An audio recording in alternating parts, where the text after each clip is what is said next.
देश में और खासतौर पर महाराष्ट्र में ईवीएम को लेकर बवाल मचा हुआ है। हाल ही में आए महाराष्ट्र चुनाव के नतीजों को लेकर विपक्ष एक बड़ा आंदोलन करने की प्लानिंग में लगा हुआ है। विपक्ष सत्ताधारी बीजेपी पर ईवीएम का गलत इस्तेमाल और चुनाव जीतने के लिए इसका इस्तेमाल करने का आरोप अब तक लगा ही रहा था कि चुनाव आयोग ने ईवीएम और चुनावी प्रक्रिया को लेकर एक बड़ा फैसला और बड़ा बदलाव कर दिया है, जिसके चलते कहा जा रहा है कि अब ईवीएम और चुनावी प्रक्रिया से जुड़ी हुई कई अहम जानकारियां आम जनता को नहीं मिल पाएगी। आखिर क्या है केंद्र सरकार और चुनाव आयोग का यह फैसला, इसकी पूरी जानकारी आपको इस वीडियो में देंगे। नमस्कार, आप देख रहे हैं लोकमत हिंदी और मेरा नाम है सोनू कनौजिया। सबसे पहले आपको बताते हैं कि केंद्र सरकार और चुनाव आयोग ने क्या फैसला लिया है। केंद्र और चुनाव आयोग ने इलेक्शन नियमों में एक बड़ा बदलाव किया है। इसके मुताबिक अब पोलिंग बूथ के सीसीटीवी फुटेज सार्वजनिक नहीं किए जाएंगे। ये नियम चुनाव से जुड़े दस्तावेजों और रिकॉर्डिंग को सार्वजनिक करने के संबंधित है। चुनाव आयोग ने कहा है कि सुरक्षा कारणों से यह कदम उठाया गया है। आपको बता दें कि हाल ही में सीसीटीवी फुटेज, वेबकास्टिंग फुटेज और आदर्श आचार संहिता के दौरान उम्मीदवारों की वीडियो रिकॉर्डिंग जैसी अन्य चुनाव आयोग के गतिविधियों की जानकारी मांगी गई थी। यह मामला कहां से शुरू हुआ, यह भी आपको बता देते हैं। आपको बता दें कि हाल ही में एक वकील महमूद पारचा ने हरियाणा विधानसभा चुनाव को लेकर एक याचिका पंजाब और हरियाणा हाईकोर्ट में दायर की थी। इस याचिका में उन्होंने मतदान से जुड़े हुए सीसीटीवी फुटेज की मांग की थी और कोर्ट ने उन्हें फुटेज और अन्य दस्तावेज देने का फैसला सुनाया था। लेकिन इसके तुरंत बाद यानी कि पिछले शुक्रवार को इलेक्शन कमीशन ने नियमों में संशोधन कर दिया। इस संशोधन में सेक्शन 93 के सब सेक्शन 2 के खंड ए में पेपर शब्द के बाद जोड़ा गया। इसका मतलब यह है कि सिर्फ वही दस्तावेज या इलेक्ट्रॉनिक रिकॉर्ड सार्वजनिक होंगे जो नियम के अंदर दिए गए हैं। सीसीटीवी फुटेज और वीडियोग्राफी को इन नियमों में शामिल नहीं किया गया है। चुनाव आयोग ने इस बदलाव का बचाव किया है। उनका कहना है कि सीसीटीवी फुटेज सार्वजनिक करने से गड़बड़ी हो सकती है और मतदाताओं की सुरक्षा को खतरा हो सकता है। एक वरिष्ठ अधिकारी ने एक मीडिया से बात करते हुए कहा कि सीसीटीवी फुटेज शेयर करने के गंभीर परिणाम हो सकते हैं, खासतौर पर जम्मू कश्मीर और नक्सली प्रभावित क्षेत्रों में जहां गोपनीयता महत्वपूर्ण है और लोकतांत्रिक प्रक्रिया में भाग लेने वाले मतदाताओं का जीवन जोखिम में हो सकता है। अब इस बदलाव का क्या होगा असर, यह भी आपको बता देते हैं। नए संशोधन के अनुसार चुनाव से संबंधित अन्य सभी कागजात जैसा कि इन नियमों में बताया गया है सार्वजनिक निरीक्षण के लिए खुले रहेंगे। नियमों में केवल नामांकन फॉर्म, चुनाव एजेंटों की नियुक्ति, नतीजों और चुनाव खर्चों की डिटेल जैसे कि डॉक्यूमेंट्स का जिक्र किया गया है, वही दिए जाएंगे और बाकी नहीं दिए जाएंगे। चुनाव आयोग के सूत्रों का कहना है कि यह संशोधन चुनाव पत्र शब्द को लेकर अस्पष्टता दूर करने और इलेक्ट्रॉनिक रिकॉर्ड्स, सीसीटीवी फुटेज के संभावित दुरुपयोग के गंभीर चिंताओं को देखते हुए किया गया है। इलेक्शन कमीशन के अधिकारियों का कहना है कि हाल ही में पंजाब और हरियाणा हाईकोर्ट ने महमूद पारचा बनाम ईसीआई मामले में हरियाणा चुनाव से संबंधित सभी दस्तावेज शेयर करने के निर्देश दिए थे। इसमें सीसीटीवी फुटेज को भी चुनाव नियमों के नियम 93 के 2 के तहत माना गया था। नियम में चुनाव पत्रों का जिक्र है। चुनाव पत्रों और दस्तावेजों में विशेष रूप से इलेक्ट्रॉनिक रिकॉर्ड्स का उल्लेख नहीं है।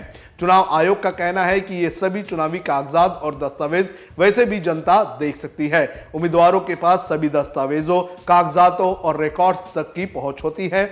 एक अधिकारी ने यह कहा है कि याचिकाकर्ता भी अपने क्षेत्र के सभी रिकॉर्ड्स को देख सकता है। इसी के सूत्रों ने कहा है कि नियम में चुनावी पेपर्स, दस्तावेजों का जिक्र था, इलेक्ट्रॉनिक रिकॉर्ड्स का जिक्र नहीं था। अधिकारियों का यह भी कहना है कि अस्पष्टता को दूर करने के लिए और एक व्यक्ति द्वारा एआई का उपयोग करके मतदान केंद्र के अंदर के सीसीटीवी फुटेज के संभावित दुरुपयोग को ध्यान में रखते हुए नियमों में संशोधन किया गया है। अब इस बदलाव का क्या होगा असर, यह भी आपको बता देते हैं। चुनाव आयोग ने चुनाव संचालन नियम के 1961 के रूल 93 के खंड 2 के ए में संशोधन किया है। इस संशोधन के बाद इलेक्शन कमीशन अब सीसीटीवी फुटेज और इलेक्ट्रॉनिक रिकॉर्ड्स देने से मना कर सकता है। यानी कि चुनाव आयोग अब आम जनता को चुनाव से जुड़े हुए इलेक्ट्रॉनिक रिकॉर्ड्स, जिसमें सीसीटीवी फुटेज और वेब कास्टिंग जैसी चीजें हैं, वो अगर मुहैया नहीं कराता है तो इस पे किसी को आपत्ति नहीं होनी चाहिए। अब कांग्रेस ने कैसे इस पर सवाल उठाया, ये भी आपको बता देते हैं। कांग्रेस का कहना है कि इलेक्शन कमीशन चुनाव की प्रक्रिया की पारदर्शिता कम कर रहा है। कांग्रेस प्रवक्ता जयराम रमेश ने इस संबंध में एक ही ट्वीट किया। उन्होंने कहा कि हाल ही के दिनों में भारत के चुनाव आयोग द्वारा मैनेज किए जाने वाले चुनावी प्रक्रिया में तेजी से कमी होती सत्यनिष्ठा से संबंधित हमारे दावों का जो सबसे स्पष्ट परिणाम सामने आया है, ये वही है। पारदर्शिता और खुलापन भ्रष्टाचार और अनैतिक कार्यों को उजागर करने और उन्हें खत्म करने में सबसे अधिक मददगार होता है और जानकारी इसलिए प्रक्रिया में विश्वास बहाल करती है। जयराम रमेश ने आगे कहा कि पंजाब और हरियाणा उच्च न्यायालय ने इस तर्क पर सहमति व्यक्त करते हुए चुनाव आयोग को सभी जानकारी साझा करने का निर्देश दिया था। ऐसा जनता के साथ करना कानूनी रूप से आवश्यक है, लेकिन चुनाव आयोग फैसले का अनुपालन करने के बजाय जो साझा किया जा सकता है उसकी लिस्ट को कम करने के लिए कानून में संशोधन करने में जल्दबाजी कर रही है। चुनाव आयोग पारदर्शिता से इतना क्यों डर रही है? आयोग के इस कदम को जल्द ही कानूनी चुनौती दी जाएगी। वहीं इस मुद्दे पर शिवसेना यूपीटी के सांसद संजय राउत ने भी हमला किया है।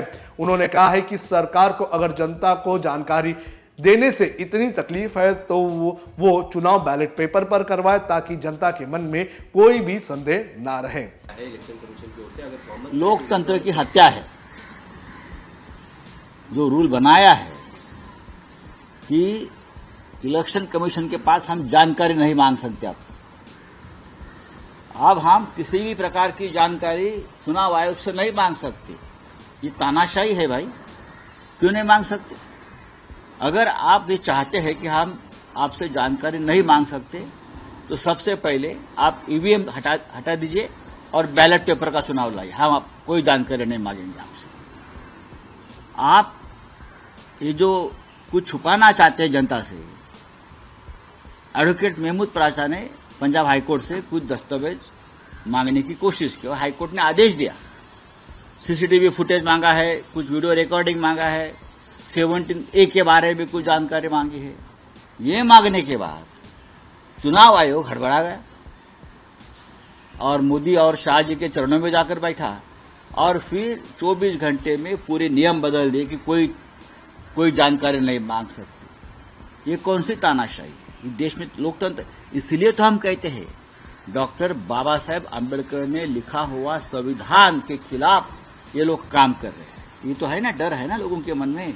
आपको बता दें कि जिस तरह से महाराष्ट्र में चुनाव के नतीजे आए थे उसके बाद से ही लगातार जो विपक्षी अलायंस है वो ईवीएम को लेकर और चुनावी प्रक्रिया को लेकर बड़े सवाल उठा रहा था और बड़ा आंदोलन करने और सुप्रीम कोर्ट जाने की भी बात कर रहा था। और इसी कड़ी में अब जो बदलाव किए गए हैं वो कहीं ना कहीं ईवीएम के खिलाफ जो लड़ाई विपक्ष कर रहा है उसको कहीं ना कहीं डेंट पहुंचाने का काम जरूर करेगा। आपको क्या लगता है कि क्या ईवीएम को लेकर जो जानकारी है और जो चुनाव प्रक्रिया को लेकर जो सवाल उठ रहे हैं उसको कहीं ना कहीं छुपाने का काम चुनाव आयोग कर रहा है? आप हमें कमेंट करके जरूर बताएं।